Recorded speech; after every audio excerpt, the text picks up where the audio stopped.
Olá, seja bem-vindo, seja bem-vinda. Eu sou Renato Vilela e esse é o Revista DBO em Foco, programa que leva até você as principais reportagens da versão impressa da revista. Para essa edição do programa, eu converso com o Emílio Salani, que é vice-presidente do Sindan, o Sindicato Nacional da Indústria de Produtos para a Saúde Animal. Vamos discutir o cenário da indústria veterinária pós-retirada da vacina contra a aftosa. Confira a entrevista que faz parte da reportagem de capa da DBO do mês de abril. Atualmente, quantas plantas produzem vacina contra a aftosa no Brasil, Emílio? E qual que é o montante produzido? Atualmente, nós temos 3 plantas em território nacional que produzem a vacina específica para o Brasil e para exportação também, Bolívia, Paraguai e Uruguai. E nós temos também uma planta na Argentina que importa a vacina para o Brasil. E qual é a participação das vacinas contra a aftosa no faturamento das empresas atualmente? Veja bem, é importante a gente pegar pelo menos uma visão de 3 anos, porque quando nós encerramos a grande vacinação massal em 2022, nós comercializamos ao redor de 300, 310 milhões de doses. Podemos inferir que o preço fábrica médio dessas vacinas, é uma previsão, traria um faturamento para o mercado como um todo de 350 a 400 milhões de reais por ano. Isso representa quanto, Emílio, em termos de percentuais do faturamento da indústria? Isso representaria ao redor de 3,5% a 4% do mercado total e ao redor de 5, 5,5% do mercado de ruminantes, onde está o segmento desta vacina. Esse montante em faturamento, quando vocês ainda tinham essa vacinação massal, representava quanto das indústrias, mais ou menos, do faturamento das indústrias? Olha, é muito difícil a gente fazer essa avaliação, mas se você pegar uma empresa que tem o maior market share, como é a MSD, que é uma associada do nosso sindicato, que tem ao redor de 40%, 45% desse mercado, você pode tranquilamente inferir que é um faturamento ao redor de 120, 130 até 150 milhões de um faturamento de 1 bilhão e 200. Então, você imagina que uma empresa com essa magnitude tem uma participação de 10, 12% da vacina de aftosa dentro do seu portfólio. E a suspensão da produção, Emílio, vai ser um grande desafio financeiro para as indústrias de produtos veterinários, na sua opinião? Por isso que é importante, Renato, fazermos sempre uma visão trienal. Quando nós estamos falando de uma vacinação massal em 2022 de 300 milhões, é bom a gente lembrar qual foi o nosso volume o ano passado, em 23, que foi de 125 milhões.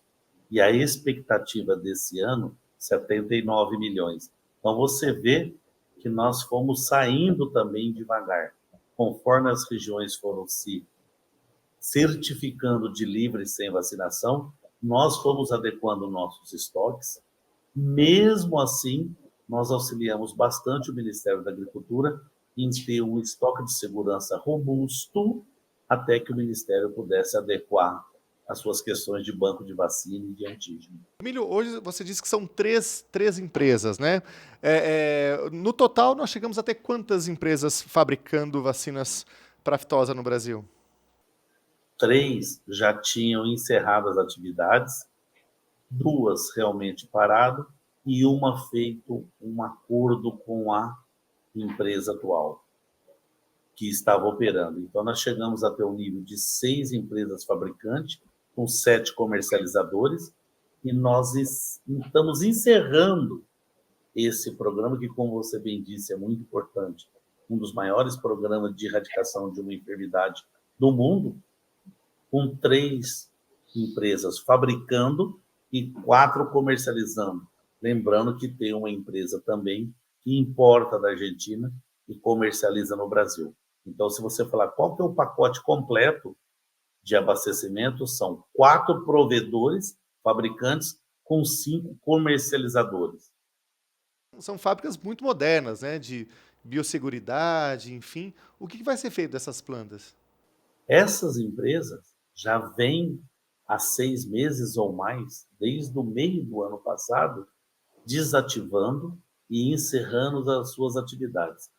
O que penalizou um pouco a indústria e mostra a seriedade desses empresários envolvidos é que a fabricação de aftosa ela é exclusiva, ela é feita numa planta com exclusividade. Foi muito bem dito por você, são plantas NB3, nível de biossegurança 3, só que é 3 mais. Ou seja, se colocar escafandro para que o funcionário respire o ar externo, você pode trabalhar até com ebola, que é um vírus bastante agressivo. Então, a gente tem esse lado que a gente gosta sempre de mostrar, dessa seriedade, desse comprometimento, desse comprometimento com as autoridades, com os produtores, que são, no final, os grandes tomadores, os usuários dessa vacina. Mas essas plantas serão desativadas e destinado a outro fim. Não vejo essas plantas com facilidade sendo adequada para produzir outro tipo de vacina ou qualquer outro tipo de biológico. Nossa, Emílio, mas aí elas vão ter que ser fechadas totalmente assim? Não tem como reutilizar? Das 3 empresas brasileiras que estão em território nacional, 2 já oficializaram o governo brasileiro dessa parada, desse encerramento de atividade. Emílio, você mencionou, eu queria que você detalhasse. A indústria, ela, né, pelo que você disse, fica uma planta só. Pensa em continuar produzindo para exportar para outros países que ainda têm um problema de aftosa? O governo nos deu essa oportunidade, ou seja, passou a informação para todas as empresas, dizendo que aquela empresa que tivesse interesse em continuar produzindo para exportar, poderia continuar. Por quê? Porque o governo tem segurança absoluta, dada aos níveis de segurança e a modernidade dessas plantas, que a manipulação de vírus dentro do território brasileiro não seria maléfico, não seria arriscado para o território. E por que não? Porque a gente já vem há muitos anos operando com laboratórios biosseguros dentro de um país que tem áreas livre sem vacinação e livre com vacinação. Ou seja, além da gente ter essa expertise, essa certificação adquirida das autoridades, a gente conseguiu demonstrar que poderíamos manipular. Mas o grande problema é quando a gente fala em volumes. Se você olhar hoje, você está falando de uma demanda governamental de 79 milhões de doses. É o último ano de compromisso nosso com o governo, e mesmo assim essa demanda brasileira ainda é igual à da Argentina, 5, 6 vezes a do Uruguai, 4, 5 vezes a do Paraguai e 10 vezes a da Bolívia. Você fala, Emílio, realmente a saída do Brasil dificilmente viabilizará uma indústria que vai manter as condições de biossegurança para produzir para um país que tem um rebanho menor, um pouco mais modesto. Lembrando, Renato, que dos 4 países que nos cercam, apenas a Bolívia, que tem algumas zonas declaradas, e parece que o Paraguai estava debatendo um assunto. Mas Uruguai e Argentina, até onde a gente sabe, a gente não tem todas as informações, não estava no radar desses países para a vacinação. Mas a gente tem que lembrar que o Paraguai tem 2 fábricas de aftosa e a Argentina tem também 2 fábricas de vacina contra a febre aftosa. Então, o Brasil, mantendo plantas aqui, nós teríamos que ir lá concorrer com empresas locais, seja na Argentina, ou seja no Paraguai, ou até que exporta para o Uruguai e Bolívia também. Então, é muito difícil financeiramente viabilizar a manutenção de uma área, por exemplo, de 700 metros quadrados contida, biosegura, para produzir um volume muito pequeno. Teria aí um grande custo a ser observado. Por um outro lado, essa decisão de interromper definitivamente, porque quando a gente interrompe, a gente chama o governo, lacra o vírus que a gente trabalha e acabou. Não mexe mais. É ruim, porque o Brasil, um dos maiores ou o maior player, o maior fabricante de vacina de aftosa, que chegou a produzir 500 milhão de doses num ano de vacina trivalente, ó, A e C, você imagina de bivalente quanto não produziria. Deixa de ter esse asset na mão. E aí eu queria saber de você, o Ministério chamou vocês estão participando dessa questão do banco de antígenos, como é que está isso?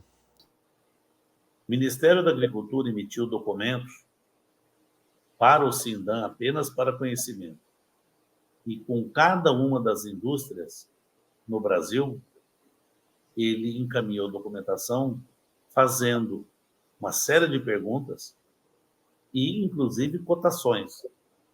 Como isso trata de uma atividade comercial que envolve a empresa no Brasil e pode envolver outras plantas da própria empresa no exterior, o Sindan não consegue enxergar isso. Mas o que eu posso te dizer é que, além do Banvac, que é um dos projetos do governo brasileiro, do Ministério da Agricultura, Pecuária e Abastecimento, existe também essas tratativas com a indústria local. Só não posso lhe dizer em que nível está, porque você pode dizer assim, cometeu uma falha grave. Olha, empresa X fechou sua planta, não vai ter interesse em banco. Mas ela tem outras empresas na Europa, na África, na Ásia, e ela pode se interessar em ser um banco de vacinas e antígenos para o Brasil. E a gente não enxerga isso, que são estratégias confidenciais dessas empresas. Então, eu penso bem isso. Mas hoje, um dos itens, para mim, que até suplanta o item fundo financeiro, dinheiro, para fazer frente ao reingresso da doença, banco de vacinas e antígeno está na primeira prioridade. Entendi, quer dizer que essas empresas elas estão conversando com o Ministério, mas isso é uma questão, né, que o banco de antígeno pode estar fora do país, inclusive, ele não precisa estar dentro do país. Perfeito. Ou pode estar tratando também de trabalhar por campanha, fazer vacina, fazer antígeno e ser um player para atender o Brasil aqui.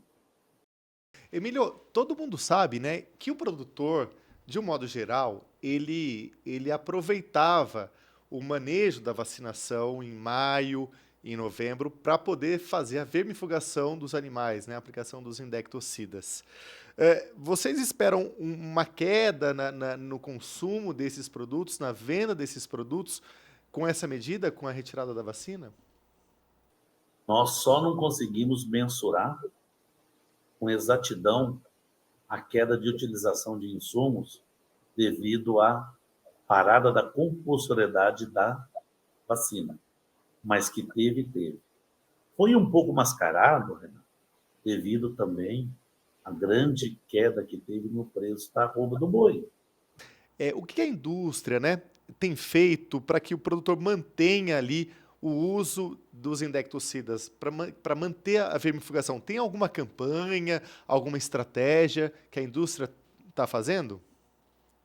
Nós fizemos a nossa parte e instamos, como se diz, tentamos induzir o governo que colocasse bastante força nas suas campanhas e na sua capacidade de fiscalização também, para que a gente evitasse uma queda acentuada ou queda significativa na utilização de outros insumos, endectocidas e outras vacinas, quando você fala de raiva, clostridiais, vacinas reprodutivas e uma série de outras vacinas, né?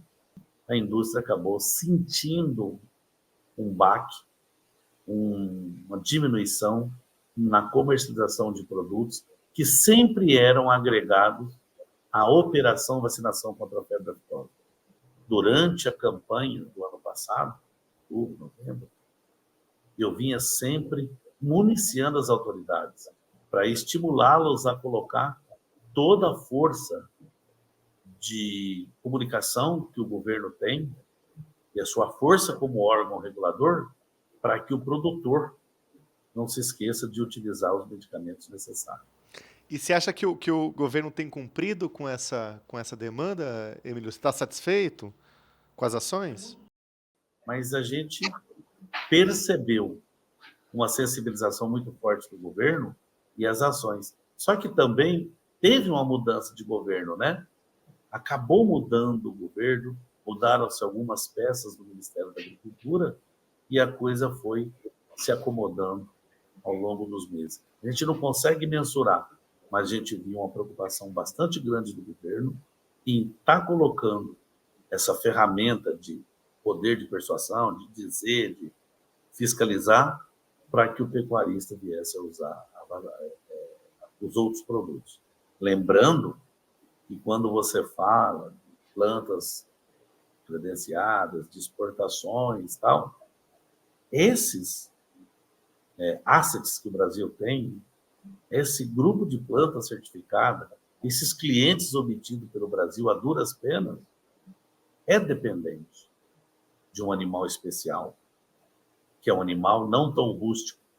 Então, também é dependente de um programa sanitário, de uma atenção sanitária, de uma utilização de produto bastante bastante correta, na qualidade, no tempo, na dose correta. É muito importante isso. Eu tenho um boi China. Hoje é fácil falar, preciso de um boi China. Mas ele precisa de tratamentos especiais para você obter um boi China com aquelas características que o teu cliente quer. Então, eu acho que isso vai acabar impelindo, induzindo, ou até forçando um pouco os produtores que buscam esse mercado, buscam diferenciar seus animais, a utilizar produto. O que eu acho que vai pesar muito, Renato, é que percentual é esse? Que percentual trabalha com esses cruzamentos? Que percentual busca esse animal zero dente?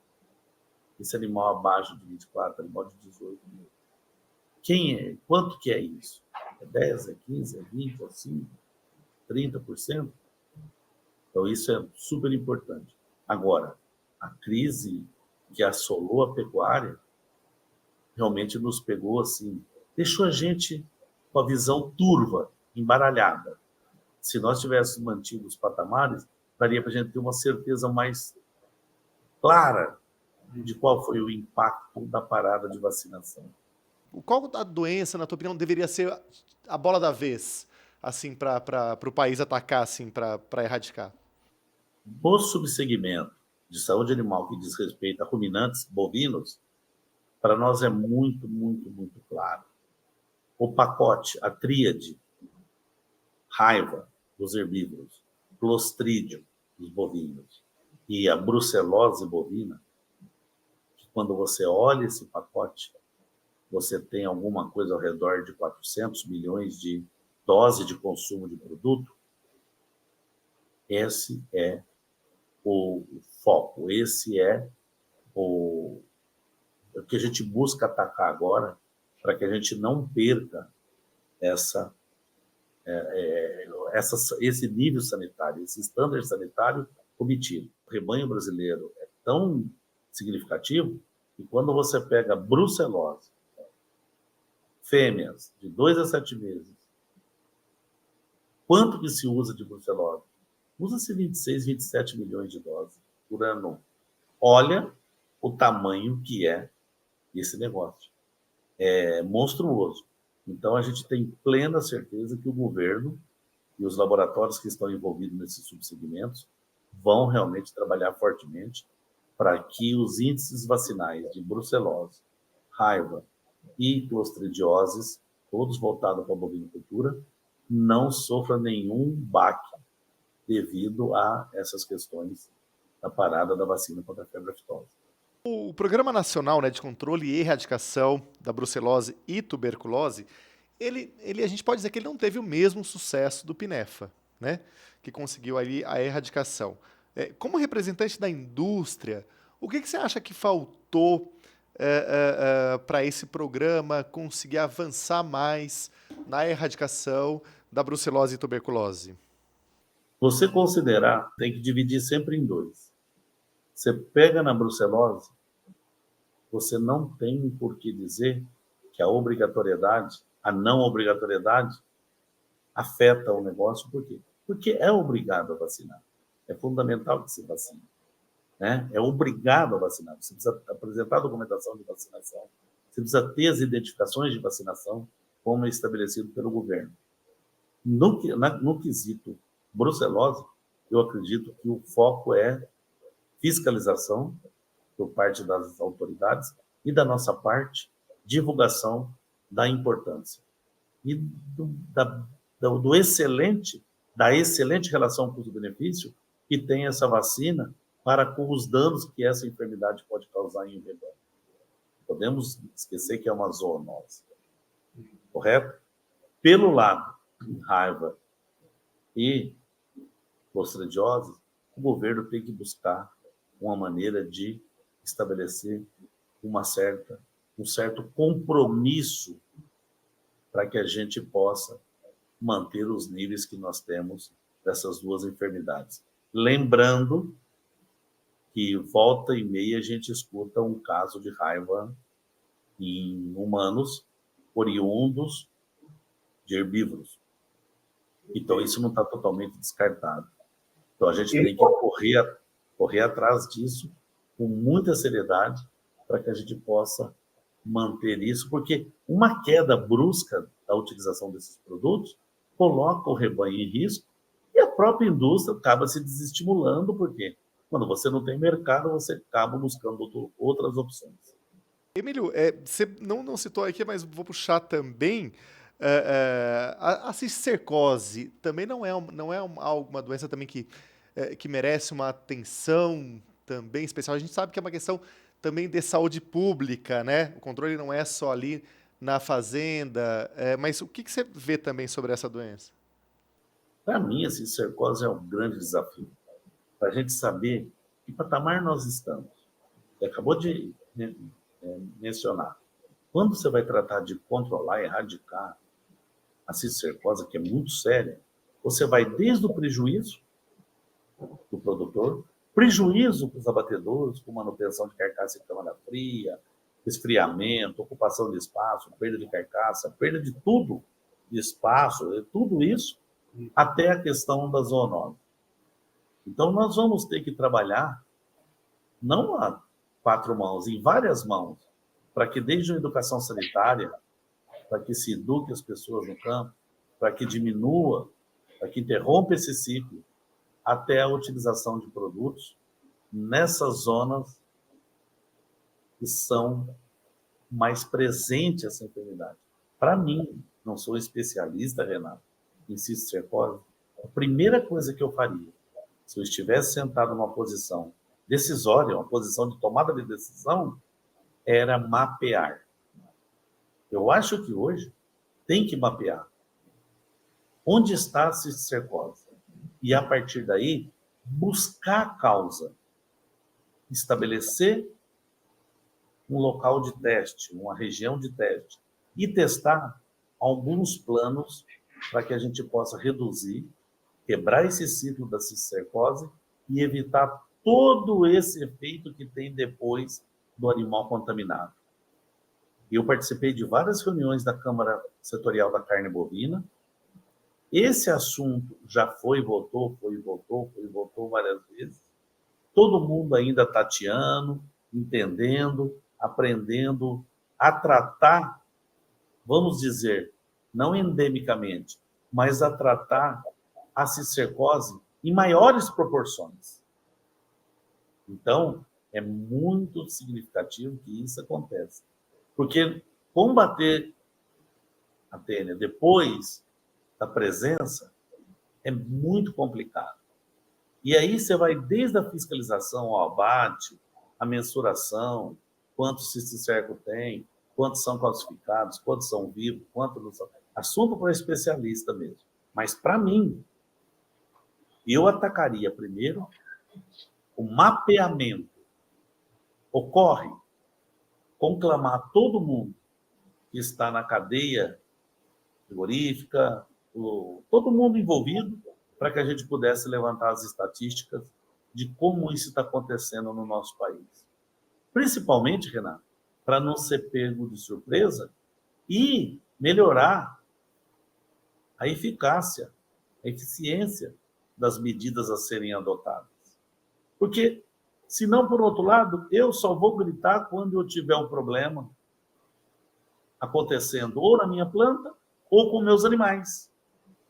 Mas foi lá de trás que veio o problema. Então, a gente sempre toma bastante cuidado. Você lembra muito bem que um dos grandes sucessos do PINEFA, e está dentro do Quali-SV, que é o programa que mede as notas de cada estado para poder encaminhar certificações para a ONSA, a Organização Mundial de Saúde Animal, é o envolvimento da sociedade, a comunicação da sociedade, as cartilhas para a escola, a importância do controle da febre aftosa.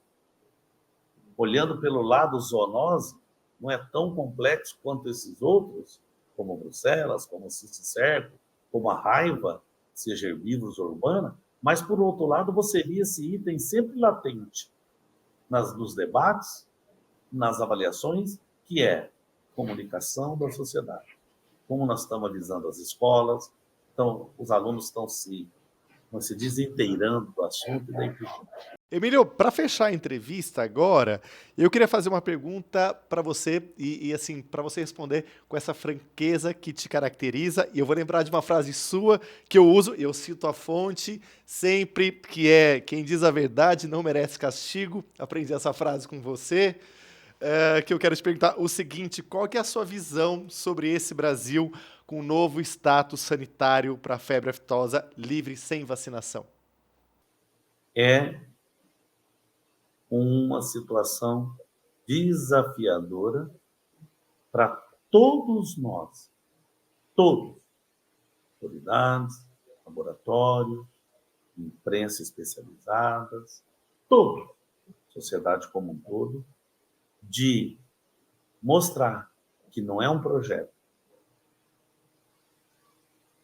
não tem fim, não tem começo, meio e fim. Esse processo de estabelecer uma área livre de determinada enfermidade sem a vacinação pertinente é um processo para o resto da vida. Conscientização, participação do produtor, detectar o possível reingresso, a suspeita no seu início.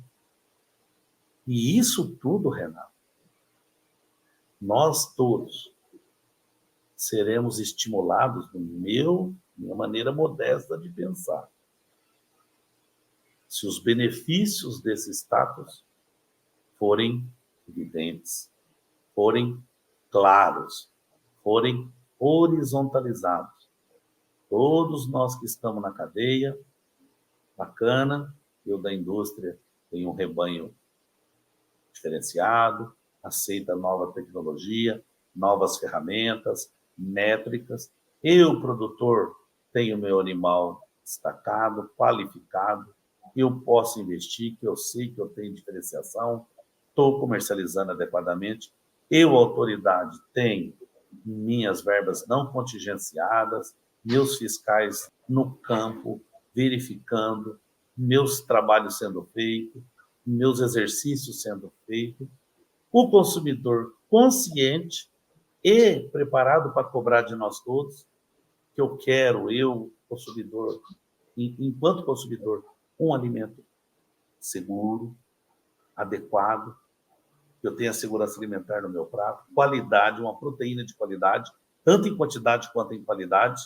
Os clientes externos, estou tranquilo, fiz auditorias, não recuamos, mantemos ou melhoramos o nosso poder do quê? Vigilância. A palavra que a partir de agora tem que estar na nossa cabeça é vigilância. Tem que estar todos vigilantes para que a gente evite ao máximo o reingresso dessa enfermidade E é sempre baseado numa premissa que a gente aprendeu. Com o ciclo da pecuária sendo encurtado, nós não vamos ter um espaço longo de tempo para termos um rebanho sem memória imunitária, sem defesas contra o vírus. Então, é importante que a gente esteja ciente que essa vigilância tem que ser mantida e cada dia melhorada, cada dia estimulada, veicular, e nós estamos à disposição para fazer parte do grupo, para opinar, para ajudar, para investir. Por quê? Porque a vigilância vai ser fundamental. Algumas autoridades do Ministério sempre nos ensinaram: olha, nós temos que estar preparados, pois poderá ou haverá reingresso da enfermidade. O nosso sucesso vai ser como nós vamos bloquear, como nós vamos travar, evitar a expansão dessa enfermidade. E importante, e é uma área que você domina, caso qualquer suspeição, caso aconteça no país, as nossas ações são importantes, mas tão importante quanto nossas ações, dos produtores conscientes, dos elos envolvidos conscientes, como das autoridades, a comunicação. Como comunicar isso para que quem dependa, quem utilize a nossa proteína esteja tranquilo e informado de maneira clara a tempo e a hora. Nós caminhamos, conseguimos, chegamos a ponto do quê?